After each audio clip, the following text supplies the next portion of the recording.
or rather Brigadier Mkhwanazi then, it is the fact that how I chose to handle this media inquiry, having to had sent it to the acting chief as opposed to maybe just making him aware of what the developments were within the department. And if you turn over the page, you go to page 12 of your witness statement. In those last two paragraphs of this theme, please detail to the Commission any further developments after that meeting with Mr. Kulu.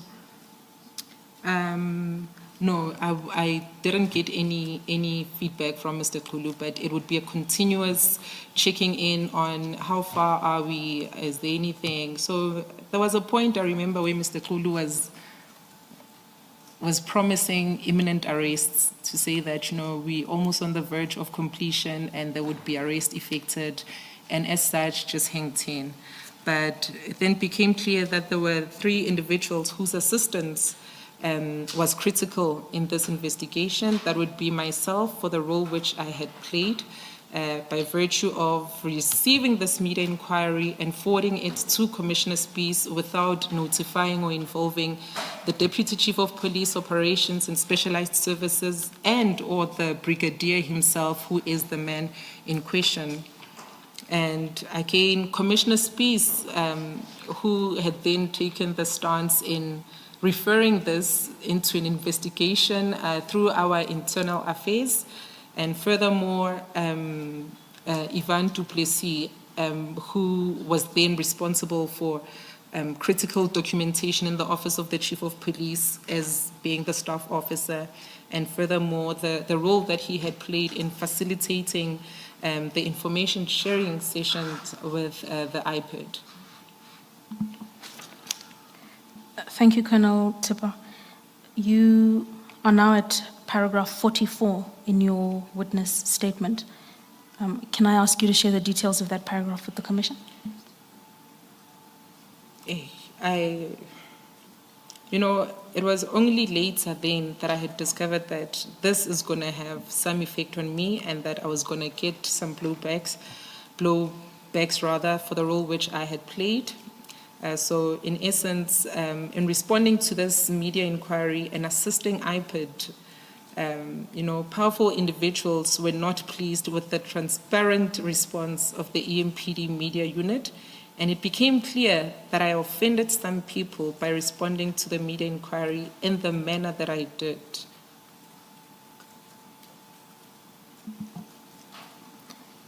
Can I then ask you to have regard to paragraph 45 of your statement? Yes. Under the new subheading there? Can I invite you to share with the Commission what you experienced in July of 2023? So in July 2023, it was the day of my first attack. It was a Saturday morning, I remember. I woke up to go to the cemetery where my late mother was. And I also had a relative who had recently bought a car. So I had taken that vehicle and made a turn at the Bredell Cemetery. And coming back, I was well within where I live, the street that I live in Tembisa. I was sitting with a neighbor who was on the passenger seat. And 3 men came up to the vehicle that I was in.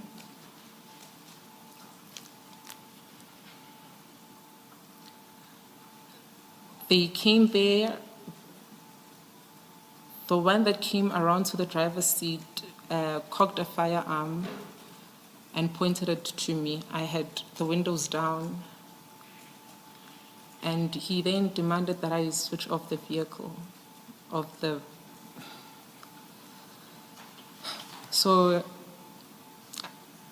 he put his hand in to try and reach for the keys on the ignition, but it's not the kind that you start manually with the key, it's those press buttons. And there was a lot of things that was being said. Behind me, as I was on the driver's seat, another came in and there was this sharp metal object against my neck. initially I thought, yes, a knife that's going to slit my throat. Only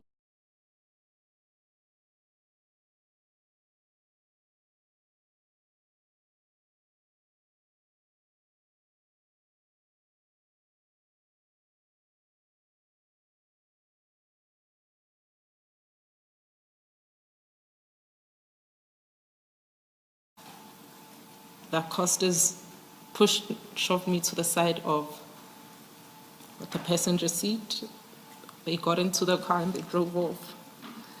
They drove past my house, and I could see my neighbor who's literally looking inside the vehicle to identify who the drivers are. Ms. Tipper, should we take a short adjournment for you to compose yourself, perhaps? Please, Commissioner. Let us adjourn. You will please indicate to us, Ms. Mhlasedi. Hello, Ms. Tipper. Let's continue if you can. Thank you, Commissioner. Thank you. Thank you. As I had stated that sometime in July 2023, it was on a Saturday where I had gone to my late mother's grave, situated in Bredell, and on my way back, I had parked just in the street that I live in. I had a neighbor who was sitting on the passenger seat when three accosters, came to the vehicle that I was driving. The one came onto the driver's side. The one sat behind me behind the driver's seat, and the one had closed in the passenger that was sitting on the side. And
the passenger seat, where the one that had cocked the firearm initially then gets onto the driver's seat. They then drive off with us, but in the vehicle there's only four of us.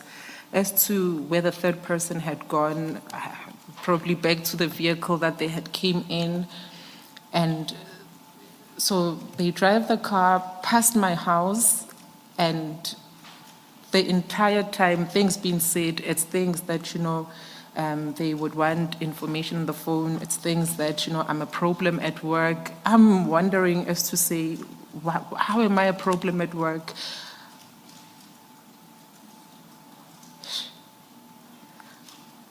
We drive, they take us to Ivory Park. The driver then parks on the side of the road, but by then, I'm confused.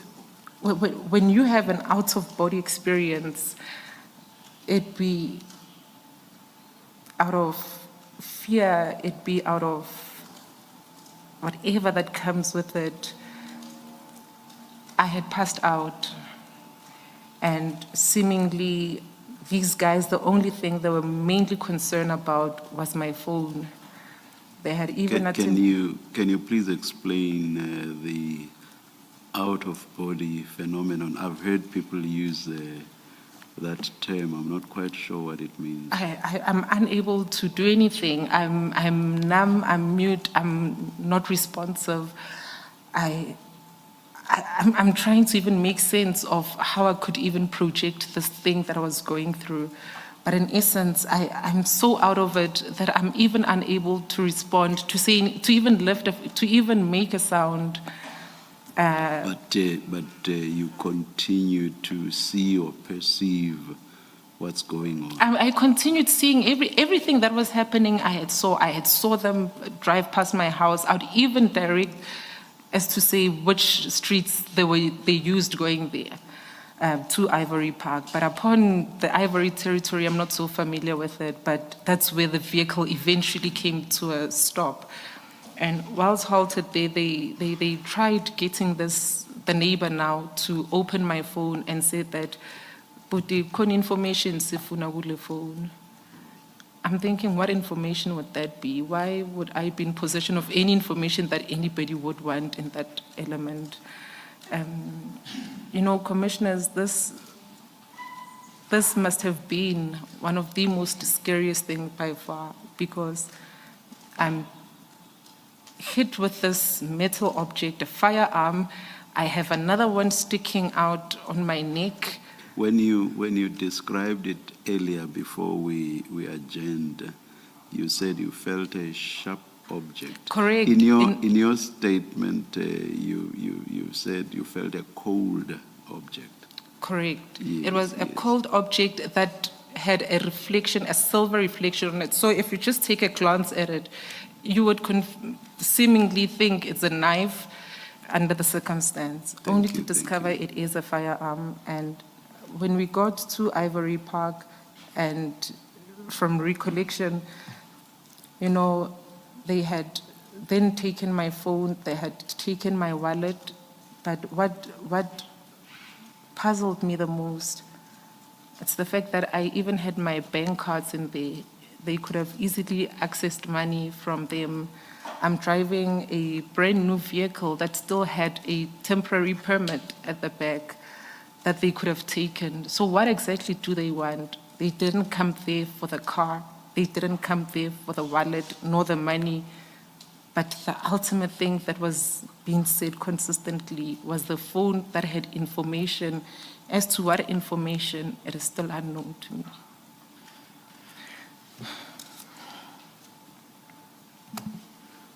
Thank you, Colonel. Perhaps you could continue from paragraph 55 and discuss what happened thereafter.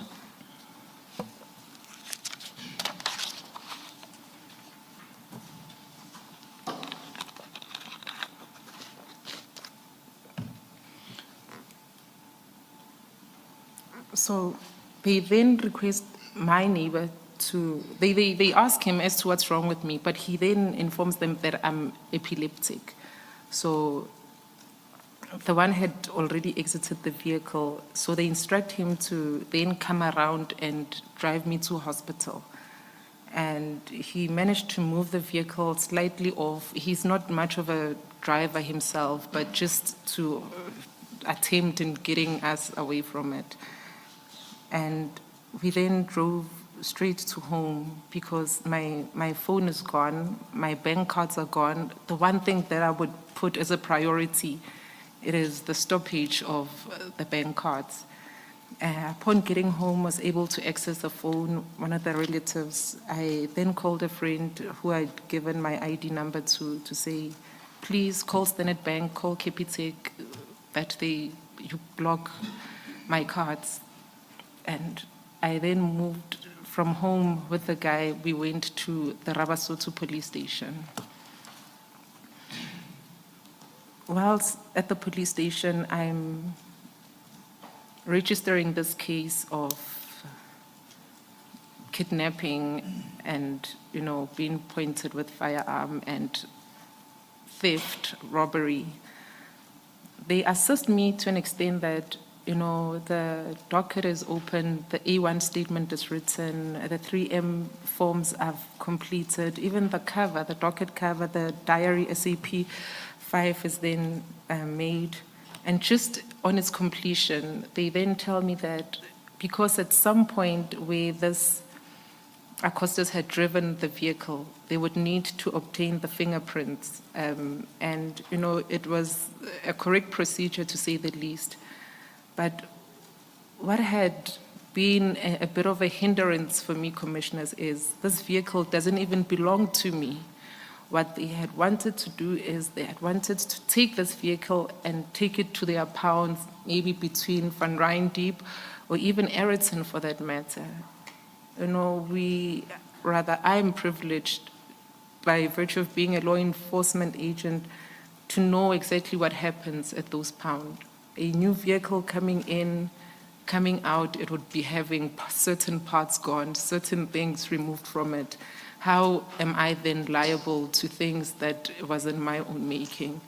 I think it is the only thing that had directed me, or rather pushed me not to want to give in the vehicle for further processing. But I further suggested to the station and the guy that was assisting me, the officer that was taking the statement, to say, I do not mind if the LCRC is called to the station, that they process and take fingerprints at the station.